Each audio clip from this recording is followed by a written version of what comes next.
నీ ప్రేమ విషయం ఎప్పుడు చెప్తున్నావు? రేయ్, నేను ఇప్పుడు వెళ్ళి ప్రేమించానని చెప్తే మా మధ్య ఉన్న స్నేహం కూడా దూరం అవుతుంది.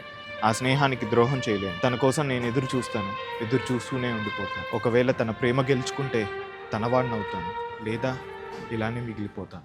ఇప్పుడు నేను ఈ పిల్లకి కమిట్ అయ్యాను అనుకో, వీణాతో సిచ్యువేషన్షిప్, టీనాతో ఫ్లటేషన్షిప్, రాణితో టెక్స్టేషన్, దాంతో ఫ్రస్ట్రేషన్, ఇంకెవరితో ఇంకేదో రిలేషన్షిప్లు, ఇవన్నీ మిస్ అయిపోతారా?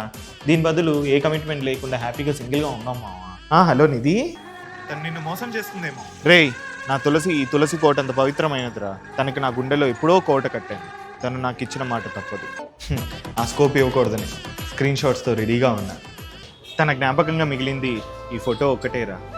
ఇది నా గుండె కొలువులో ఇలాగే దాచుకుంటాను. ఇంకా తన ఫోటోలు ఎందుకు డిలీట్ చేయలేదురా? రేపటి కోసం. చూడరా, వాళ్ళ ఆయనతో తను ఎంత సంతోషంగా ఉందో. తన సంతోషమే నా సంతోషం. మరి నువ్వు?